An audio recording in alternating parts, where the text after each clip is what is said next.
अस्सलामुअलैकुम, कैसे हैं आप सब लोग। सबसे पहले तो आप सबका शुक्रिया जिन्होंने इतनी इम्पोर्टेंट जिंदगी से थोड़ा सा टाइम निकालकर मेरी वीडियोस पर कमेंट किए।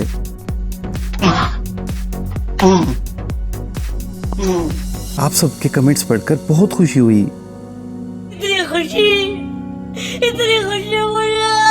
आज की वीडियो रैंडम फैक्ट्स का पार्ट 4 है, तो अपनी सीट बेल्ट बांध लीजिए क्योंकि हो सकता है आज की वीडियो देखने के बाद आपका हाल कुछ इस तरह हो जाए। अगर तबीयत ज्यादा खराब हो तो साढ़े कोल नुस्खा मौजूद है। हमारे पास दम की सहूलत भी मौजूद है। पीर साहब वीडियो शुरू करने से पहले इन सब पर जादुई दम तो कर दें ताकि ये वीडियो पूरी देखें।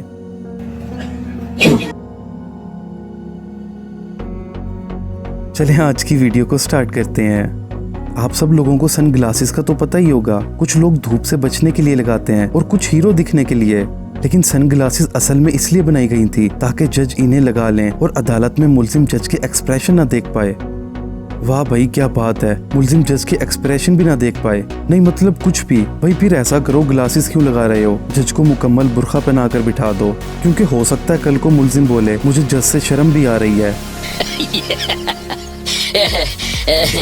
शार्क एक डेंजरस फिश है और ये इंसान को भी मार सकती है। मगर क्या आपको मालूम है अमेरिका में शार्क से ज्यादा कौन सा एनिमल इंसानों की ज्यादा जान लेता है? ये जो मासूम सी भोली भाली सी गाय आपको दिख रही है, इसने अब तक शार्क से ज्यादा लोगों की जान ली हुई है। क्या आप लोग बारिश को एंजॉय करते हैं या आप लोग बारिश के बाद पानी खड़े होने से बहुत ज्यादा परेशान होते हैं? तो आप सोचे अगर ऐसा हो कि बारिश में पानी की जगह डायमंड्स आने लग जाएं और हर जगह डायमंड्स ही डायमंड्स हों तो क्या होगा? शायद आपको मालूम नहीं, सैटर्न और जुपिटर पर इतनी ज्यादा कार्बन मौजूद है और वहाँ के एटमॉस्फेरिक प्रेशर की वजह से ये कार्बन डायमंड में चेंज हो जाती है, जिसकी वजह से वहाँ पर डायमंड्स की बारिश होने लगती है। अब आप सोचें अगर हम वहाँ चले जाएं, अगर ऐसा पॉसिबल हो गया तो यकीन माने हमारे नौकर भी बिल गेट्स से कम नहीं होंगे। ऐसा ही पैसा होगा। दोस्तों क्या आप हर चीज पर लगे हुए टैक्स से परेशान हैं? जो चीज भी खरीदते हैं उन पर टैक्स लगा हुआ होता है। हुकूमत इस बारे में क्या सोचती है? खैर क्या आपको मालूम है मैरीलैंड के लोगों को बारिश आने पर भी टैक्स देना पड़ता है। मैरीलैंड इंतजामिया वहाँ के सिटीजन से बारिश आने का सालाना टैक्स वसूल करती है, क्योंकि लोगों के घरों से आता हुआ पोल्यूटेड पानी वहाँ के वाटर बोर्ड को साफ करना पड़ता है ताकि इस पानी को दरियाओं में डाला जा सके। वैसे अगर हुकूमत पैसे ले रही है तो इससे अवाम का ही फायदा हो रहा है। और कितनी हैरत वाली बात है, वहाँ पे बारिश के पानी को भी साफ करके दरिया में डाला जाता है। और एक हम हैं जिनके पास पीने का भी साफ पानी नहीं होता।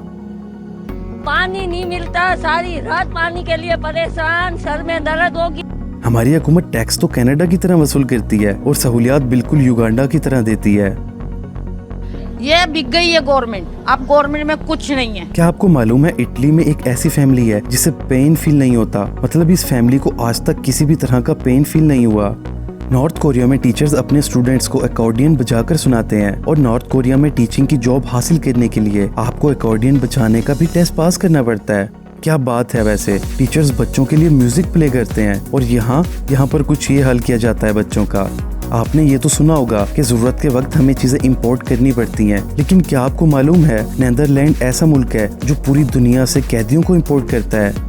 नीदरलैंड इतना ज्यादा सेफ हो चुका है कि वहाँ पर क्राइम रेट ना होने के बराबर है। इसी वजह से वहाँ जेलें खाली पड़ी हैं और बहुत सी जेलों को बंद कर दिया गया है। अब इन जेलों को बंद करने से जेल का अमला बेरोजगार हो रहा था। इसी वजह से नीदरलैंड हुकूमत ने दुनिया से कैदियों को इंपोर्ट करके अपनी जेलों में डलवा दिया ताकि इन जेलों से रिलेटेड अमला बेरोजगारी से बच सके। क्या बात है, वैसे हुकूमत को एक एक सिटीजन की बेरोजगार होने की इतनी परेशानी है और एक हमारी हुकूमत है जिसके पास बेरोजगारी खत्म करने की ऐसी तरकीबें हैं कि बंदा सुनते ही हैरान रह जाता है। बेहतरीन पैसे बनाने वाला तरीका ढूंढा है। देसी मुर्गियां, उनको अंडे देंगे, बच्चे देंगे। सो ये वीडियो आपको कैसी लगी? आपको शर्म आनी चाहिए ऐसे सवाल पूछते। उप्स, ये तो बेइज्जती हो गई। खैर आप सब ऐसी मजीद इंटरेस्टिंग वीडियोस देखने के लिए मेरे चैनल को सब्सक्राइब जरूर कीजिएगा। तब तक आप सब अपना और अपने घर वालों का ख्याल रखिएगा। मुझे इजाजत दीजिएगा। अल्लाह हाफिज।